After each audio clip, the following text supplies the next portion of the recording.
In fact, there's actually one question that you need to ask in order to determine if you are joining a group which has high standards or a group that is predicated on high control.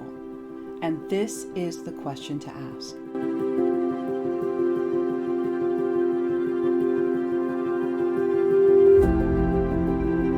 When you hear the phrase high control group, what comes to mind?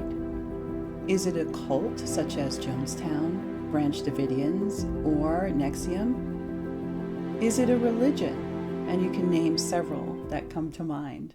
High control groups can also define certain family structures that are led by parents who parent with an authoritarian style. All of these are true.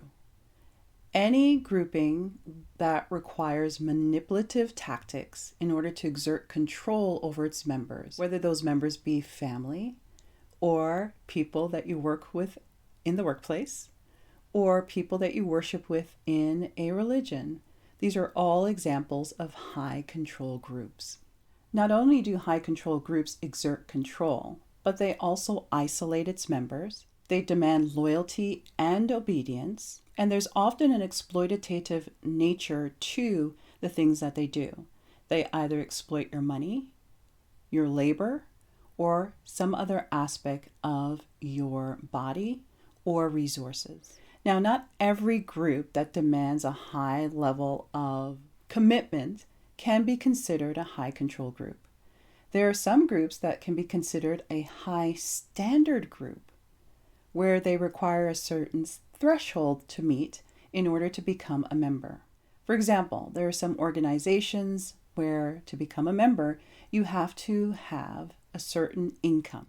I can think of some coaching programs where they not only require that you are an entrepreneur to join, but that your business is generating a certain amount of revenue per year.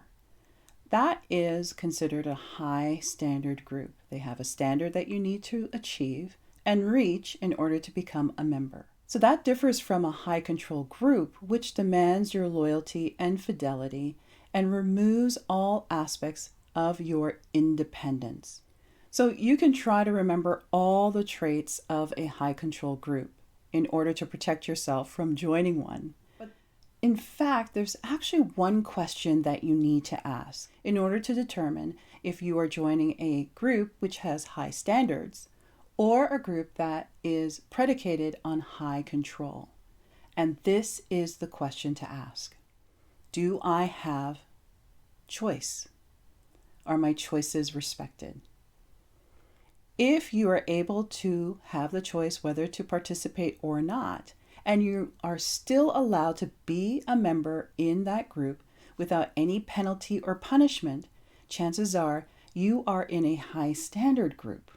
On the other hand, high control groups will remove your power of choice and will punish you for having any form of free thought. I recently watched The Handmaid's Tale. I actually binge watched it.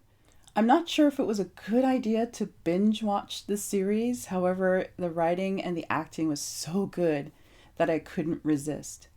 And one of the things that happened early on in the show is that violence was used in order to curtail anyone's defiance. And so right at the beginning, others witnessed the way that one of the handmaids lost her eye, all because she would not conform. And this is one of the things that a high control group relies on. It relies on shame, it relies on guilt, and at times violence in order to have people to conform to what's happening in the group. Now you may say that, hey, I'm strong enough to resist any attempt to join a high control group. But I'm not so sure about that. While a graduate student, there was a study that we came across and had to look at, which was called the Milgram experiment. And it was designed to answer one question: will people obey instructions coming from someone in authority, even if it means that it will harm someone else? Participants were then invited to be the teacher in the experiment. And what they had to do was teach the learner, someone in another room who is strapped to a chair with a wire attached to their body, teach them a bunch of words that the learner had to memorize.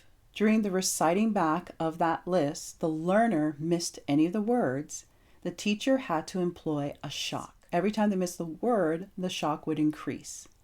Now, there was a researcher in the room with the participant who would, in a firm voice, tell the participant, you have to keep increasing the shock. And the learner, thankfully, was an actor who was acting out the element of pain that they were feeling.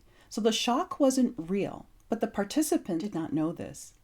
The results of the survey proved Milgram's theory, which was that people will follow instructions and obey very quickly, even if it meant harming someone else. Many were interviewed after participating in the research, and although many expressed that they felt discomfort in administering the shocks, they felt that they had to go through with it because they had agreed to follow the researchers' instructions.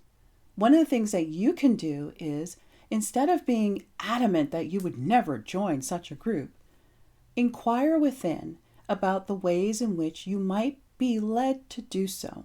One of the things that we do in the inner field trip is we come together and we explore these topics. We use creative methods such as doodling and journaling prompts in order to explore our innermost thoughts. You're invited to join us in the base camp as we explore this topic, or you can get a copy of my multi-award-winning book called Inner Field Trip. If you have been in a high control group, or you believe you are in one, you can always seek the help of a mental health professional to get the specialized help that you may need. Remember, you are not alone. Trek bravely.